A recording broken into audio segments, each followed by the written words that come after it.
qu'on apprend effectivement le décès de cette surveillante âgée de 31 ans, attaquée ce matin au couteau par un élève d'une quinzaine d'années. Est-ce qu'on peut revenir avec vous, Alexandra Gonzalez, sur les faits ce matin devant cet établissement, aux abords de cet établissement de Nogent?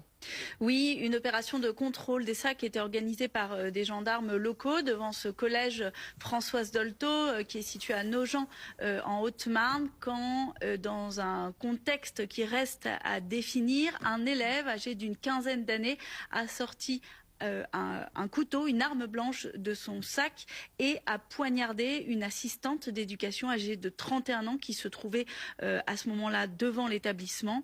On vient d'apprendre qu'elle a succombé à ses blessures. Donc, selon les dires de notre cher Macron, encore un fait divers. Un gamin qui arrive au collège, la surveillante contrôle son sac pour savoir si elle n'a pas un couteau ou un truc. Il sort le couteau, il la poignarde et elle est décédée. On est le 10 juin. Tu as la mère d'Elias qui était sur BFM ce matin pour dénoncer tout ça. Ce ne sont pas des faits divers, ce sont des faits de société.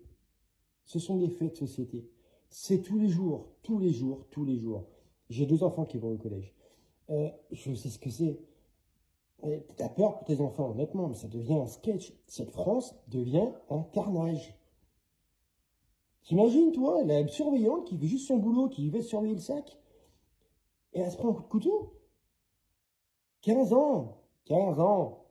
Bordel de merde, ça va s'arrêter quand, en fait? Il y a des codes de devenir dingue.